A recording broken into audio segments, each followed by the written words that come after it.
Tá mais que provado que as novelas são a sensação nacional, porque nenhum outro entretenimento, excetuando apenas o futebol, deixou ali os brasileiros tão presos, tão envolvidos a cada dia perto de um televisor para acompanhar diversas histórias que estavam sendo exibidas ali. Afinal, já são quase 70 anos que as novelas permeiam no nosso ambiente e estão ali, agradando e desagradando todos os dias da nossa vida. A Globo, no finzinho de abril, completou 55 anos e esse mês o Canal Viva completa 10 anos. E como a Globo é a maior produtora de telenovelas no Brasil e quiçá das Américas, né?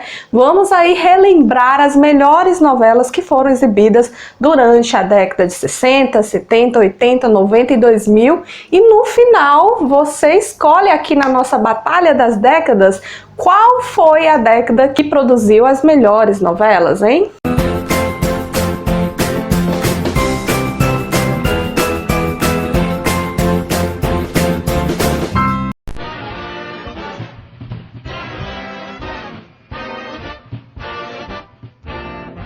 Ainda na década de 60, a televisão ainda não estava tão presente assim na vida dos brasileiros, porque não era algo assim tão acessível, né? Era um aparelho caro que poucas pessoas tinham, mas já era assim a grande novidade da década, né?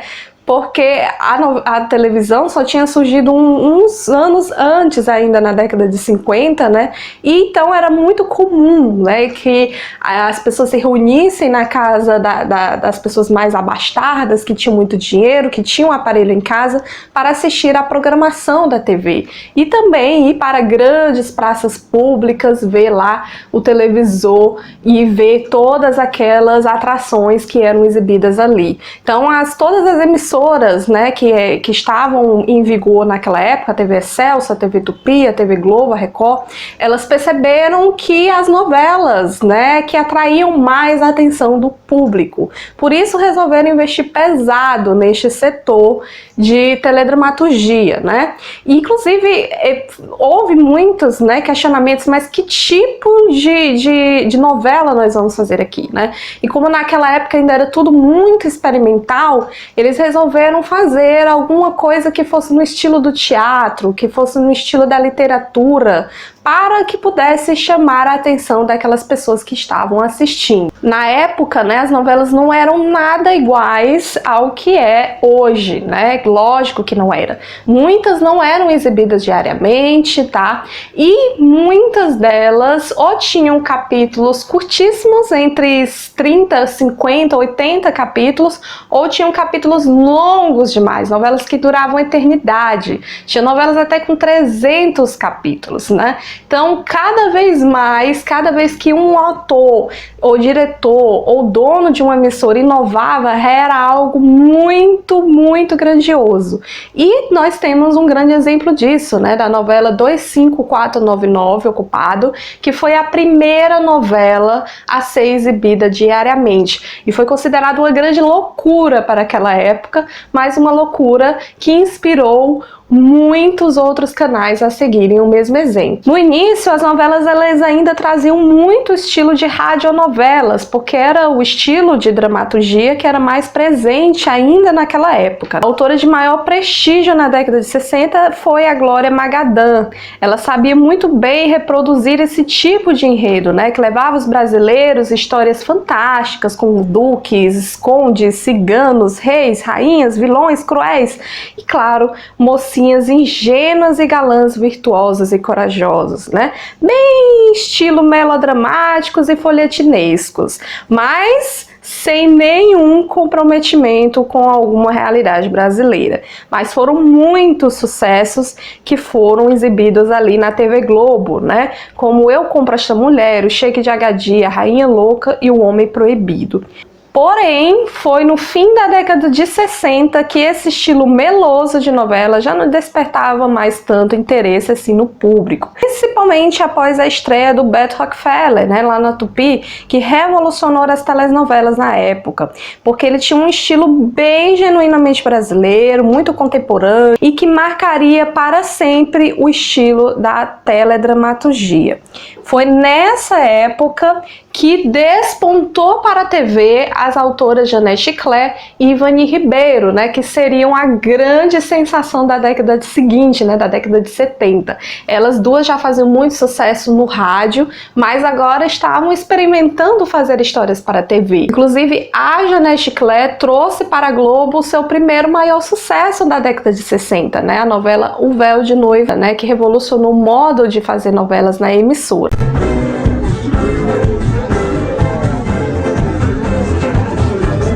Na década de 70, né, as novelas já estavam mais consolidadas na vida dos brasileiros, porque mais brasileiros agora tinham TV, então a TV não era algo assim tão estranho, né, não era um alienígena mais. Então muitas emissoras resolveram produzir cada vez mais novelas e distribuí-las em vários horários, porque perceberam que era esse tipo de produto que dava mais certo, né? Inclusive a Janete Claire, podemos dizer que ela foi a dona da década de 70, né?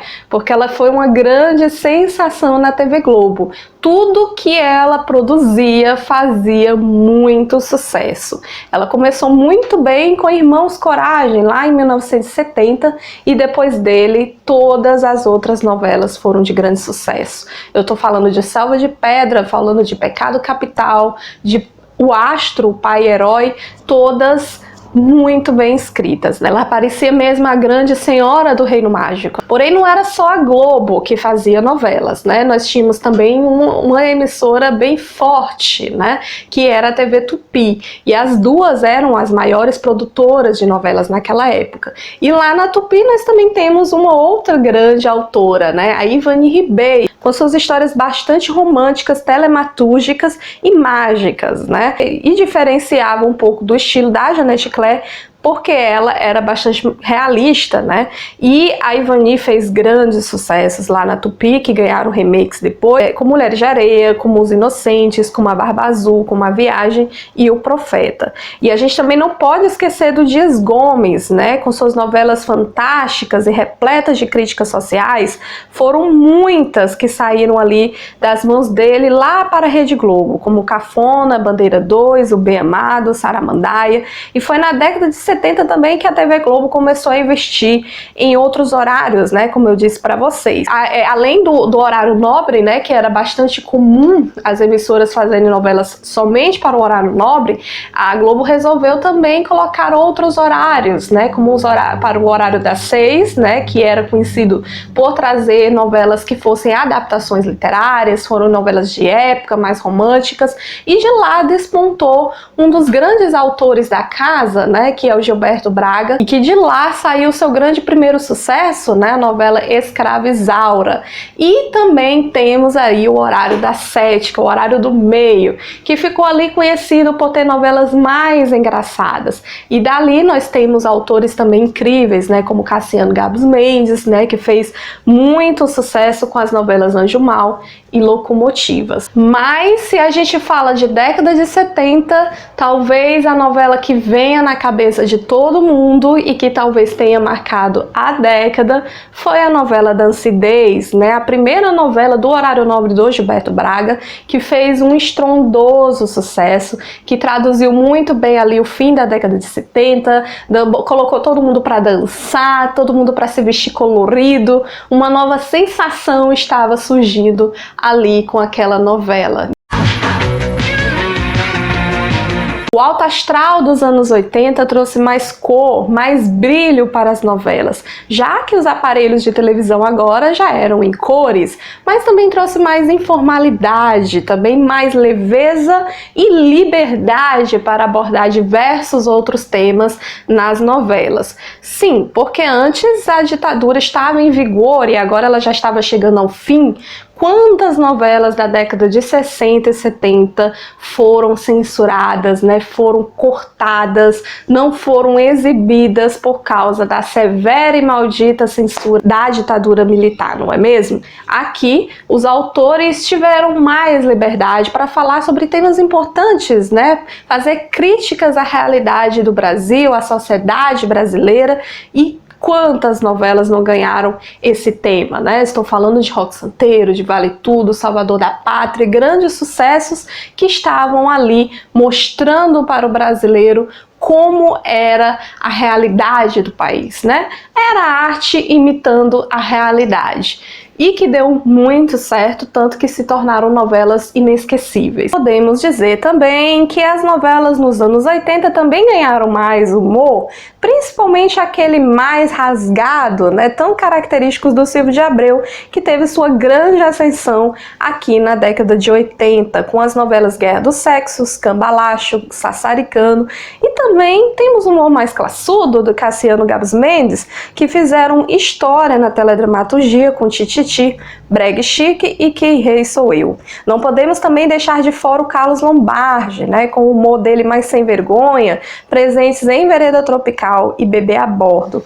O público mais jovem também ganhou mais espaço, com tramas que falavam a linguagem deles, né? Pela primeira vez nós temos autores que estavam pensando neste público, né, e falavam com eles através de Top Model, A Gata Comeu, Hipertensão e Fera Radical. A gente também viajou pela história do Brasil com a novela Sim, a Moça, de Benedito Rui Barbosa. Também conhecemos vários lugares do Brasil, né, com as novelas Final Feliz, com a novela Água Viva e também com Tieta, né, o maior sucesso daquela década do horário nobre. Naquela época a Globo até parecia que era a emissora exclusiva, né, por ter aí índices altíssimos de audiência, mas não era bem assim não, tá? Porque surgiu uma emissora que estava aí para tentar afrontá-la, tentar derrubar esses números com uma programação de qualidade. Eu estou falando da Manchete, né? A TV de primeira classe. Inclusive, a Manchete não tinha medo nenhum de investir para fazer as melhores novelas. E de lá, nessa década, surgiu Dona Beija, né? Um grande sucesso da emissora. Também surgiu Corpo Santo, Carmen, Cananga do Japão, mas seria na década seguinte, né, a década de 90, que a emissora ganharia o seu patamar mais alto e também seria a década em que ela chegaria ao fim. Falando em Manchete, né, começamos a década de 90 com ela, né, arrasando quarteirões e derrubando as estruturas, né, de muitas outras emissoras por aí. Porque nesse ano, né, de 1990, ela lançou o seu maior sucesso, a novela Pantanal, que conquistou por ser uma novela diferente, né, que nunca tinha sido feita antes, né, o mesmo estilo feito antes. Ela encantava, né, pelo seu cenário pitoresco, por sua trama bastante sensual e também romântica. Pantanal foi a novela que revolucionou toda a década de 90 e lançou um novo estilo que estaria presente ali em muitas outras novelas da década de 90, né? Quantas mulheres não apareceram desnudas nas cenas e nas aberturas, hein? Quantas novelas não abusaram do lado erótico na década de 90, hein, gente? Estou falando não só de Pantanal, não, mas também de Tropicaliente, de Pedra sobre Pedra, das novelas em geral da Manchete, né? Como também as tramas do Carlos Lombardi. Mas ainda sobre a Manchete, ela ainda lançaria, antes de chegar ao seu fim, né, novelas também que fizeram sucesso, como Ana Raio Zé Trovão e Chica da Silva. Mas não foi só isso não, viu, gente? Nos anos 90 as novelas começaram a ficar mais complexas, tá? E também com temas mais diversificados, partindo do terror cômico de Vamp a tramas que discutiam os avanços da ciência em Barriga de Aluguel. Dois autores tiveram um grande ápice aqui nessa década. Eu tô falando do Benedito Rui Barbosa, que já escrevia novelas antes, mas aqui ele teve grandes sucessos, né? Com tramas bastante rurais e confortáveis insuportáveis de se assistir, como Renascer, O Rei do Gado e a emocionante Terra Nostra. Outro autor foi o Manuel Carlos, né, que brilhou aí com suas tramas românticas, dramáticas e cariocas, com Felicidade, História de Amor e Por Amor. Também não podemos deixar de falar do Carlos Lombardi, né, que arrasou aí com 4x4. O Agnaldo Silva com as suas tramas bastante fantásticas, né, em Fera Ferida e A Indomada. O Silvio de Abreu mostrou sua versatilidade lá em Éramos Seis, no SBT, e em A Próxima Vítima, Torre de Babel e Rainha da Sucata na Globo, que inclusive foi a maior audiência do horário nobre daquela década. Mas estava claro que as emissoras tinham que se renovar, porque a briga pela audiência dessa vez estava cada vez mais alta, né?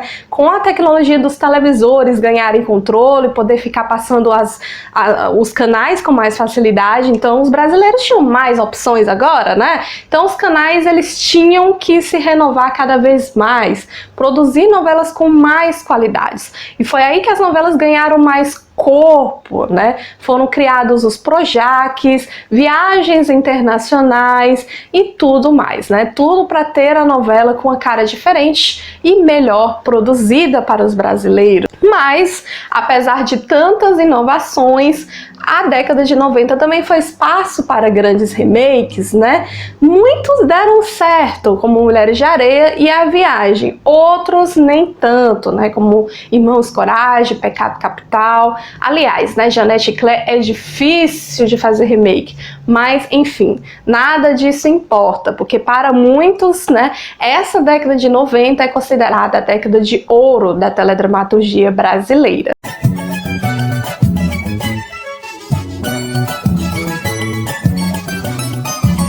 Terminamos a nossa viagem aqui no nosso Batalha das Décadas com a última dela, a década de 2000, né, que veio mostrar que não estava para brincadeira. Aqui nós temos novelas mais sofisticadas, né, porque a fase de experimentação já tinha chegado ao fim. Também temos aqui uma indústria cada vez maior, né, de teledramaturgia, com mais autores se reinventando, com mais núcleos de atores, produção, diretores, grandes projacs, grandes projetos, novelas com mais tecnologia, mais pesquisa, tudo isso para se renovar e conquistar cada vez mais audiência, porque a audiência gera lucro, né? E aqui a concorrência não tava para brincadeira não, hein, gente? Inclusive, muitas pessoas dizem que a década de 2000 teve apenas novelas ruins, que aqui a dramaturgia começou a falhar, mas tudo preconceito, é claro, de pessoas que são saudosas demais, né? Porque aqui saíram, sim, grandes sucessos que estão até hoje no coração de muitas pessoas e que muitos lembram com muito carinho, né? Como a novela Senhora Destino, a maior audiência desse milênio, né? Mas tem outras também, como Laços de Família, Mulheres Apaixonadas, Belíssima, Celebridade, todas elas grandes sucessos dessa década. Mas nós temos aqui também uma autora que vai fazer diferente, que vai revolucionar esse estilo de novelas, né?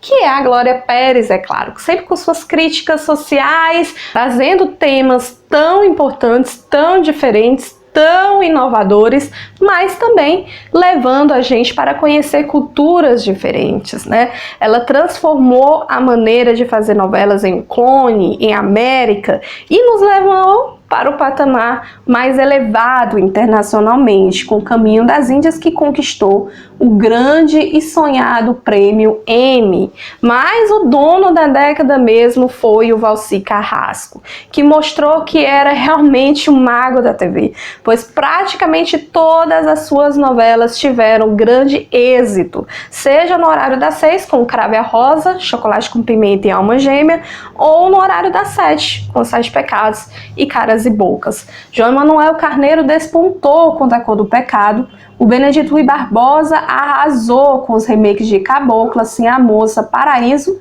e o Lombardi se despediu do sucesso com Uga Uga, né, a sua grande e última novela de maior audiência.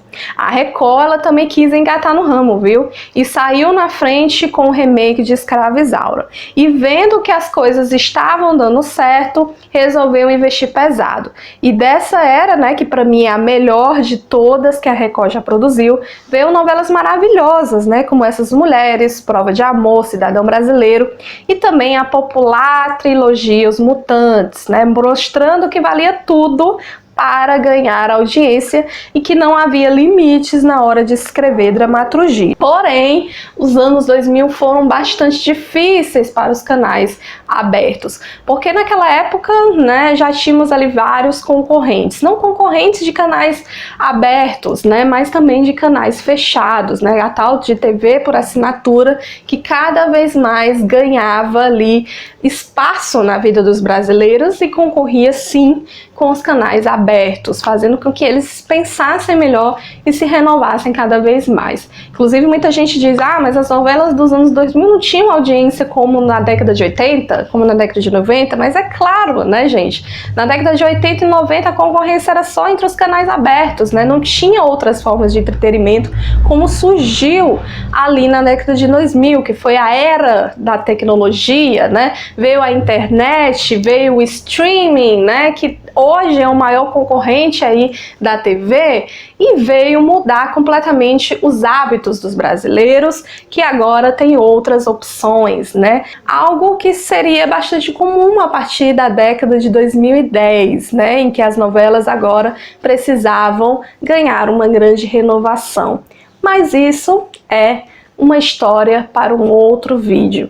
Agora eu quero saber de você, né? O que é que você achou desse vídeo aqui, né, minha filha? Fizemos aí uma grande viagem por 5 décadas, lembrando o que teve de melhor na teledramaturgia brasileira. Então chegou a hora de você comentar aí, né? Você escolher a nossa batalha das décadas, né? Qual foi a década que produziu as melhores novelas? Comenta aí, né? E também qual é a novela que você mais gosta? Pode comentar tudo aí. Também não deixe de sugerir outros temas para o quadro Batalha das Décadas, porque a gente já produziu outros vídeos também, um só de música, né? Qual foi a década que produziu as melhores músicas, qual foi a década que produziu os melhores programas infantis, estão todas aqui na tela final para você apertar e assistir, porque são vídeos muito bons, tá? Também não deixe de dar o seu like nesse vídeo aqui, porque você ajuda a divulgá-lo para novas pessoas, dá maior interatividade para o vídeo, o YouTube reconhece que esse vídeo aqui é bom, tá?